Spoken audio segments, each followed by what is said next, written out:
E a senhora vive uma fase diferente atualmente. Eu vi a senhora falando em uma entrevista sobre ensinar, sobre passar os 3 ciclos, né? Nós vivemos 3 ciclos na vida. O primeiro ciclo é o de estudar e aprender.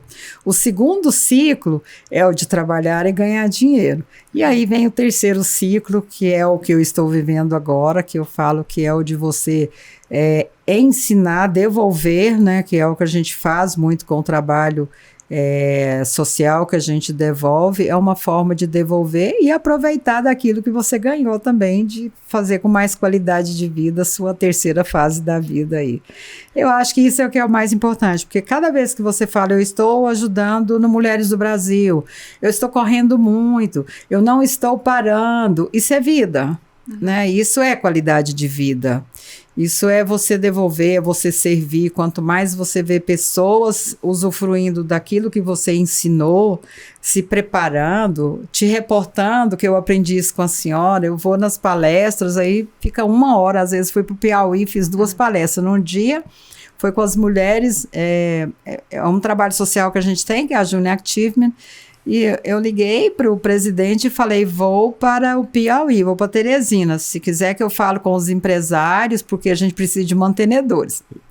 Quando eu cheguei lá, eles falaram, a senhora vai falar com as 50 empresárias mais ricas da cidade. Eu ainda fiquei rindo, falei, é mesmo. Falei, deve estar cheio de mulheres de vestuário, de alimentos, porque a maioria dos empregos das mulheres, das empresas que têm negócio com mulheres, é este aí. Pois é uma surpresa muito agradável. Eu cheguei lá, eram mulheres do agro, 5 delas foram de avião, então era outro patamar de mulheres. Era dona de clínica radiológica, era dona de hospital, herdou do pai o hospital. Então, eu estava ali com as mulheres muito bem resolvidas profissionalmente, tinha procuradoras, tinha juízes, 29 perguntas fizeram. Então, para você ver que em todas as fases a gente acaba ensinando um pouco daquilo que a gente aprendeu nessa terceira fase que eu falo aí, que é devolver. E no dia seguinte eu falei para 600 mulheres pequenas, médias e microempresárias do Sebrae. E eu fiquei muito grata, porque eu fiquei depois 1 hora fazendo selfie com elas, e cada 1 minutinho do selfie, ela chegava aqui no meu ouvido e falava, aquela parte da senhora eu aprendi, vou aplicar. Eu estou vivendo isso que a senhora viveu.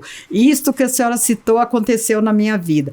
Já sei o que eu vou fazer com algumas coisas que a senhora falou, eu já anotei porque eu vou mudar. É muito gostoso, é muito gratificante quando você vê que a sua experiência está sendo útil para outras mulheres também se espelharem, se inspirarem e tentar transformar a sua vida. Quantas mulheres, né, nessa faixa etária que devem ouvir a senhora e falar, não, ó, vou mudar agora. Muitas. Como a gente fala aqui no Sactal, experiências que transformam. Né? Exatamente. E eu não tenho dúvida alguma que quantas pessoas... A senhora deve ter ouvido alguns depoimentos, né? Durante abrir a gaveta de oportunidades, né? Eu falo, tire seu sonho da gaveta. Mudei minha vida, né? Tire seu sonho da gaveta. Isso eu falo, tá no nosso livro lá, e eu falo que em qualquer época da sua vida você pode realizar sonhos, né? Meu pai foi cirurgião a vida inteira. A gente brincando lá que ele fez mais de 4.000 cirurgias, só que ele aposentou um pouco mais cedo e veio para Brasília agora, e um dia ele sentou comigo e falou, ele está com 78, eu quero voltar a trabalhar, estou estudando. Eu achei muito interessante. Interessantíssimo. E eu conversei com ele, eu conversei com um colega que tem uma clínica que ele poderia fazer atendimentos, e dei notícia para ele que a gente vai lá conhecer a clínica.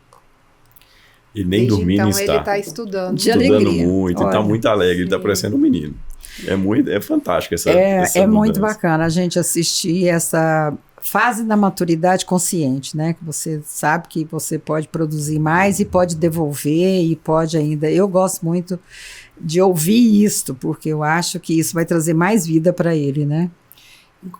A pessoa atribui muito a aposentadoria a não fazer mais nenhuma atividade, mas é uma oportunidade de ressignificar, fazer algo que antes não conseguiria pela falta de tempo, o excesso de atividades.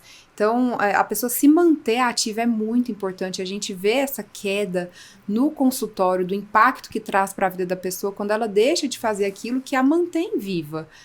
fazer realmente as atividades que ela mais gosta. A gente precisa incentivar, eu acho que mudar como a senhora mesmo falou, eu também concordo que o Brasil não está preparado, existe muito etarismo, preconceito, né, em relação à idade das pessoas. Algumas vão ter dificuldade com as tecnologias e os colegas não vão ter a sensibilidade de ter a paciência de ensinar, de acompanhar, enfim. Então, a gente precisa mudar muito e com esse aumento da longevidade, as pessoas chegando mais longe, provavelmente vão ser idosos cuidando de outros idosos. Provavelmente. E a senhora até citou aí da casa de repouso ou de um local. Já existe, eu sou coordenadora de 3 casas de repouso.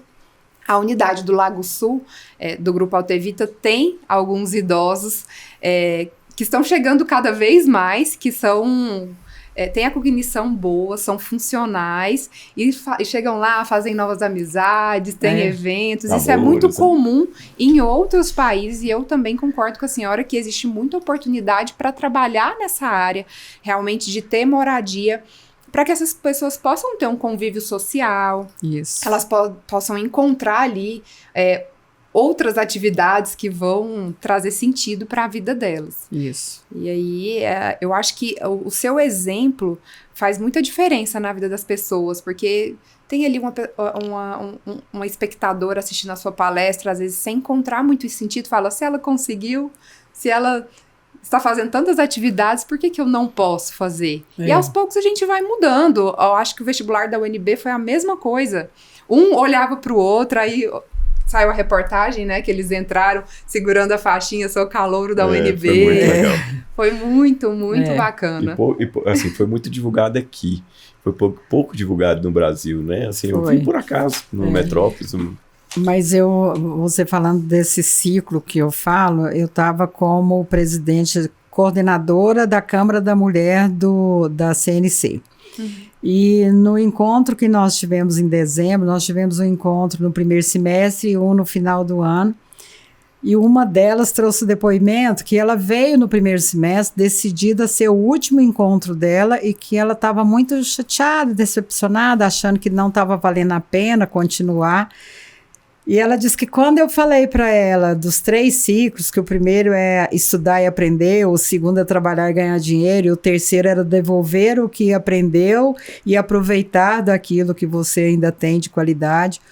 E ela disse que, ela falou, eu não fiz a terceira fase. Aí ela voltou entendendo que ela precisava de evoluir e mostrou um vídeo com tanto de coisa que ela fez a partir desse depoimento, que ela falou, mudei meu conceito e eu precisava ainda de fazer o meu terceiro ciclo, que era ajudar outras pessoas a se realizarem também.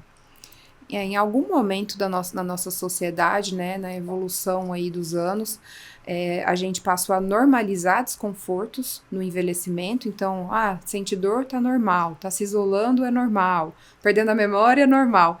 E aí, atividades que realmente são normais nessa fase, que é se sentir vivo, fazer atividades diferentes, ensinar, passaram a ser vistas como anormais e diferentes. Exatamente. E a gente precisa mudar isso urgentemente. É clichê, né? Mas só não envelhece quem morre cedo. Todo mundo vai chegar lá. E eu espero que tenha um ambiente acolhedor para todas as pessoas, independente da fase em que elas se encontram, né? Isso.